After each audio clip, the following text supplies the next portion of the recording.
Kepada siapa ya Rasulullah saya berikan? Kepada siapa ya Allah saya infakkan? Ini yang sering keliru.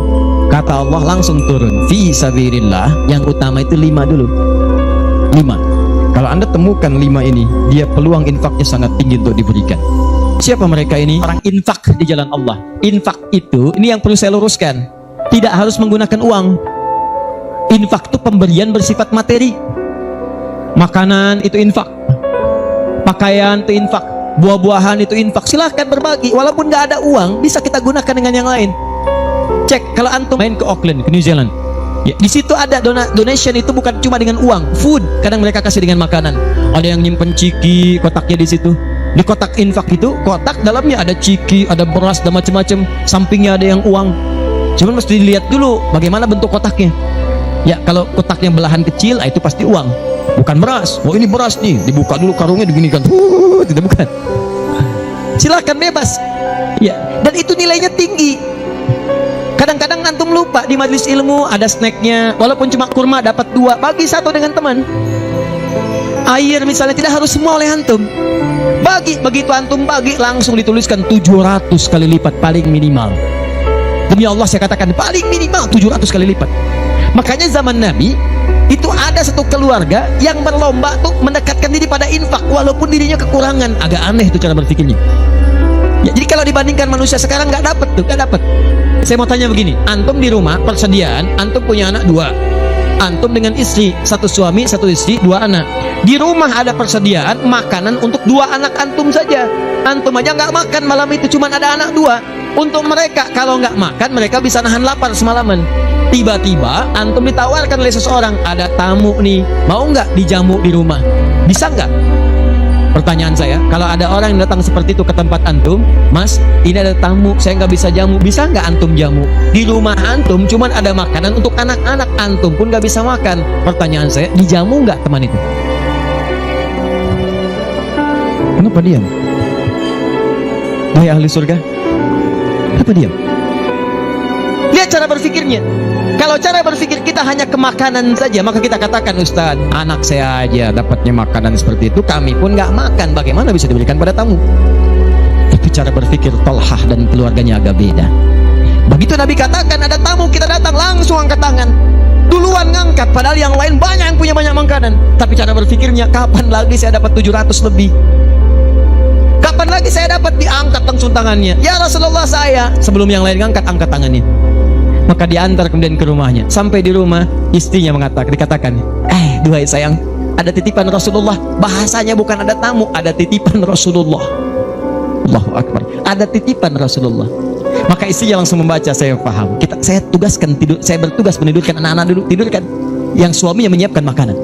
Begitu sudah jadi, kata suaminya kepada tamu tadi, Anda silahkan makan di sini, saya temani dulu istri saya, gak enak rasanya meninggalkan sendirian. Begitu temannya makan, dia berpura-pura makan di bilik yang lain, membunyikan bunyi-bunyi seakan-akan makan. Begitu sudah kenyang, tanpa mukaddimah yang lain langsung pamit, terima kasih sudah menjamu saya, semoga Allah berikan pahala. Pamit malam itu juga. Begitu selesai pamit, subuh-subuhnya datang menghadap pada Rasulullah pagi-pagi. Apa yang terjadi? Turun ayat Quran surah 59 ayat 9 sampai 10 itu. Walladzina tabawwa'ud dar, sampai ke kalimat wa yu'thiruna ala anfusihim walau kana bihim khasasah. Tuh cara berpikirnya. Jadi kalau antum melihat peluang seperti ini, enak teman-teman sekalian, banyak sekali. Tidak harus uang, pakaian, makanan, macam-macam. Jadi kalau antum beli buah tuh, antum beli 5, di rumah ada 3 orang, berarti antum mesti sadar Allah titipkan yang 2 lagi untuk peluang infak antum. Bukan tuh antum habiskan semua.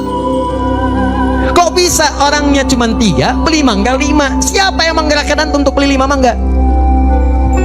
Orang cuma 3, berarti yang 2 lagi itu Allah gerakkan untuk mendapatkan pahala. Ada peluang di situ. Lu kepada siapa ya Rasulullah saya berikan? Kepada siapa ya Allah saya infakkan? Ini yang sering keliru. Kata Allah langsung turun, fi sabilillah. Yang utama itu 5 dulu. 5. Kalau Anda temukan 5 ini, dia peluang infaknya sangat tinggi untuk diberikan. Siapa mereka ini? Ada di Quran surah kedua ayat 215, paling kanan sebelah bawah. Yas'alunaka madza yunfikun. Mereka bertanya pada Muhammad sallallahu alaihi wasallam, ya, awas, apa yang harus kami infakkan? Pada siapa? Maka turun jawaban, qul ma anfaqtum min khair. Katakan kalau mau infak mesti yang paling bagus. Jadi kaidah pertama, Awas, ada peringatan di Al-Baqarah ayat 267. Wala tayammamul khabitha minhu tunfiqun walastum biakhidhihi illa an tughmidu fi. Jangan kamu infakkan pada orang lain yang kamu tidak suka, melihatnya aja kamu nggak suka, dikasih orang. Antum punya uang 50.000 dua, satu, wah masih keras, bagus, luar biasa, masuk dompet enak dilihat. Yang kedua, wah sudah lecek, dekil of the kumel, wah dilihat gak enak, baunya nggak nyaman. Tiba-tiba ada orang lewat, Pak, sedekah Pak. Pertanyaan saya, maaf, mana yang antum berikan? Yang lecek atau yang bagus? Tuh. Ingat, kalau urusan zakat mal, berikan yang bagus. Zakat mal, pilih. Paham? 5 orang ini siapa? 1. Lil walidain, orang tua. Ini orang tua ini nggak pernah minta, jarang sekali. Cuman kita yang mesti paham. Kan sama, antum pun suka ngasih isyarat, mama, mama, mama, mama. Oh mau makan, makan. Mama, mama, mama, mama. Boneka, boneka.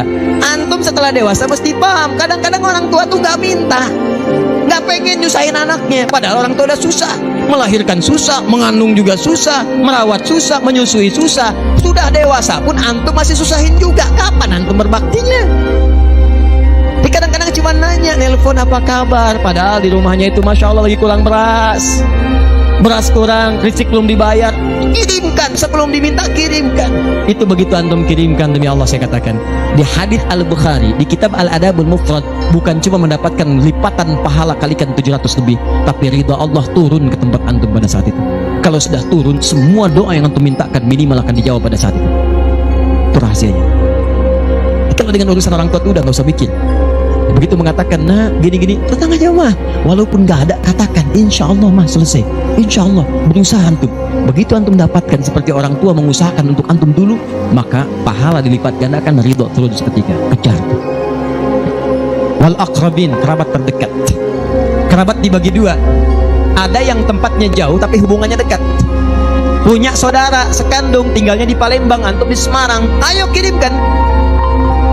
Anak bibi nggak bisa nih pendidikannya, bantu, antum ada, bantu, nilainya tinggi, jangan dikira ringan. Nih bagian kedua nanti kalau saya terangkan banyak nih, tenang aja, kita masih sampai subuh. Nah, bagian kedua saya ikutin deh, antum jual saya beli ya, cuman saya beli sampai 9:30 ya. Paham?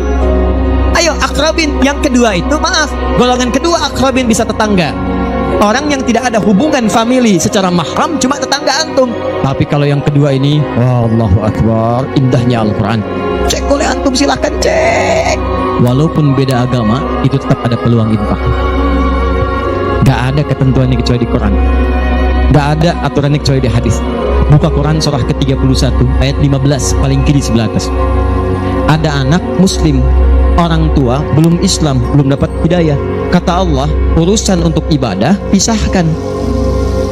Orang tua jangan paksa, doakan dia, silahkan dakwahi. Tapi urusan dunia, wasahibhuma fid dunya ma'rufa. Wa in jahadaka ala an tusyrika bima laysa laka bihi ilmun fala tuti'huma. Urusan ibadah masing-masing, kalau diajak-ajak enggak usah ditaati, tolak dengan cara yang lembut. Lembut. Tapi kalau urusan dunia, bagi. Antum muslim, orang tua belum Islam, antum punya kelebihan, uang agak banyak, melimpah, makanan ada, bagi. Kata Allah, jangan lihat kemudian kepercayaannya karena dia belum muslim, bagi. Indah teman-teman sekalian, dan itu ada pahalanya. Begitu antum berikan, masuk yang halal. Begitu halal masuk, kan haram keluar. Kan cara berpikirnya begitu, halal masuk, yang haram keluar. Begitu keluar, sekat di hatinya terbuka. Karena yang haram itu saat masuk di hadis Muslim, haram masuk naktah sauda, noda hitam. Noda menutup. Kalau masuk jadi daging dia, antum misal, niyadzubillah, bukan antum, ada orang lain konsumsi yang haram.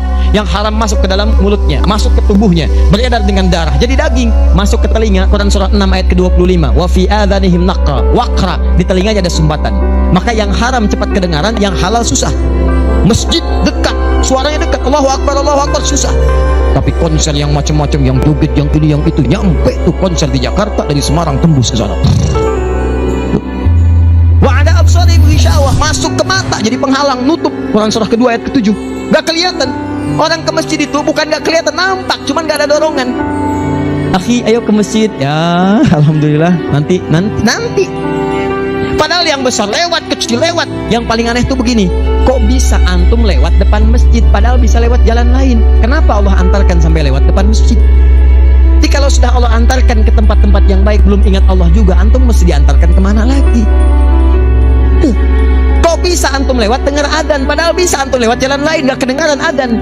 Kenapa kemudian yang dengar antum? Kok bisa lewat jalan itu kelihatan mata padahal bisa ada jalan lain? Kok bisa ngelihat? Kalau Allah sudah berkehendak kebaikan, antum masih belum bisa membacanya, masih ditanya. Itu pasti ada maksiat masuk. Caranya keluarkan. Kalau yang haram masuk, masukkan yang halal. Maka yang haram akan dihancurkan. Hancur, hancur, hancur. Kemudian muncul yang halalnya. Kalau halal sudah masuk, maka hati itu akan mudah untuk mendekat kepada Allah. Doakan, doakan, doakan. Demikian tetangga kita. Jangan dikira tetangga antum yang muslim saja. Mungkin kita ada non muslim samping kita. Mungkin ada yang Kristen, ada yang Hindu, yang Buddha. Dalam hubungan keduniaan indah, silahkan berbagi. Apa antum gak pernah dengar hadis Nabi? Siapa yang masak makanan baunya sampai ke tetangganya, maka bagilah dia walaupun cuma kuahnya. Tapi maksudnya bukan daging yang antum makan, kuahnya antum bagi. Bukan. Tidak. Maksud hadis itu walaupun cuma masak kuah, bagi juga supaya dia tidak negatif thinking, tidak salah paham. Antum gak ada ayam, adanya singkong, cuman dimasak bumbu opor. Bumbunya opor, tapi dagingnya singkong. Dimasak gak antum bagi, tetangga bilang, oh masak opor enak nih, padahal singkong. Dibagi walaupun cuma kuahnya. Tapi pertanyaan saya, apakah hadis itu mengatakan kalau tetangga anda muslim saja? Tidak. Never. Walaupun dia non muslim, masak, bagikan sebelum dia menghirup baunya, ketuk pintunya. Begitu diketuk dia keluar, ada apa pak? Ini ada makanan, walaupun sedikit, mudah-mudahan bisa bermanfaat. Bapak baik sekali, terima kasih. Bukan baik, Allah yang memerintahkan saya untuk berbagi. Dan saat itulah kalimat Allah mengalir di hati yang paling bening, menghunjam ke jiwanya, masuk jadi hidayah. Masya Allah, besok-besok dia ketuk pintu kan, Assalamualaikum, udah kita Assalamualaikum tuh. Sebelumnya tidak. Begitu dibuka sambil mengembalikan yang kemarin, ya, panci yang kemarin dikembalikan. Pak, ini apakah Allah sudah memerintahkan berbagi lagi hari ini? Oh, lumayan. Nggak ada aturan kalau bukan non muslim jangan bagi. Nggak ada, indah dalam Islam itu. Jadi walaupun anda kasih ke yang non muslim, pahala dituliskan. Jadi jangan pilih-pilih kalau urusan dunia. Anda masak di samping Islam, sampingnya lagi Kristen, sampingnya lagi kemudian muslim, non muslim, bagi yang muslimnya, yang non muslim tidak. Begitu dia ngelihat kelewatan, dipanggil anda, Pak, kayaknya enak makanannya ya. Memang enak bu, cuman sayang ibu kafir. Oh, nggak begitu, nggak ada. Jadi bagi teman-teman, silahkan, dan pahalanya ada, indah. Cuman di kita tuh, coba lihat aturan antum bang aja deh, kita fikirnya kumpulin lagi bab tumbuhan. Sekarang kan lagi musim rambutan ya, rambutan tuh, antum di pekarangan ada rambutan tumbuh, pohon rambutan pekarangan antum, cuman sayang buahnya ke tetangga antum, terus kesini. Maka dalam kaidah fikih disebutkan hakun mushtarak, ini hak bersama antara antum dengan tetangga. Kenapa? Karena antum keluar rumah kelihatan cuman pohonnya, dia keluar rumah kelihatan buahnya. Dan yang paling menarik, dia udah lihat buah, daunnya jatuh ke bawah. Dan kadang buah jatuh ke sini, membuat dia kesulitan. Awas, jangan sampai dia cuma ketiban sampahnya saja, antum kedapatan buahnya. Naik ke pohon rambutan, nggak boleh. Apa yang harus antum lakukan? Datangi dia, ketuk rumahnya, sampaikan, Pak, maaf, saya cuma mau ngasih tahu, itu ada pohon rambutan. Iya, saya juga tahu, punya bapak kan? Bukan, itu memang pohon saya, cuma buahnya merambat ke tempat bapak. Terus itu hak kita bersama. Bapak nggak usah minta, begitu inginkan ambil aja, silahkan dapatkan. Aturan dari mana itu?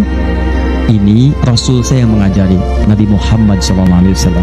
Bapak keluar lihat buahnya, saya keluar cuma lihat pohonnya. Kalau bapak pengen ambil aja. Wah, hebatnya Islam, terima kasih Pak. Insya Allah, udah insya Allah tuh. Nanti saya ambil. Ya, pergi tuh, ambilin, dan kita senang lihatnya. Begitu diambil, pahala.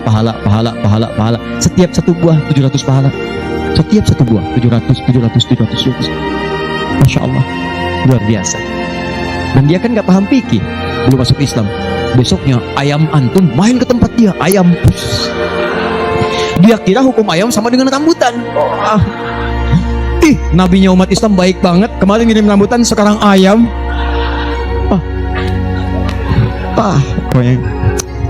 Mungkin ayam itu akan menggendong antum ke surga, ya? Infak tuh. Nah, pertanyaan saya, antum punya agenda berapa untuk infak tuh? Coba lihat, kadang-kadang kan ada anak yatim samping. Gak usah terpikir banyak uang, pakaian, buka ya, buka tuh pakaian antum, masuk ke kamar, buka. Begitu dibuka, berapa banyak koleksi pakaian antum? Coba cuma pesen ya, cuma pesen satu aja. Mohon maaf ya, maaf sekali. Jangan sampai ada pakaian, walaupun sehelai itu, yang belum pernah dipakai ibadah. Usahakan setiap yang kita gunakan jadi saksi di akhirat bahwa dia pernah dipakai ibadah, karena semua akan bicara. Tuh lihat kaos, bagian dalam, celana, bagian luar, cek lagi semua. Dan kalau sudah itu antum pakai, ada yang lain gak kepake, bukan gak kepake. Boleh jadi itu dititipkan oleh Allah kepada antum untuk menjadi pahala antum dengan itu. Sebab mudah bagi Allah menitipkan pada yang lain. Kenapa dipilih antum? Sudah dapat bagian pahalanya. Jelas?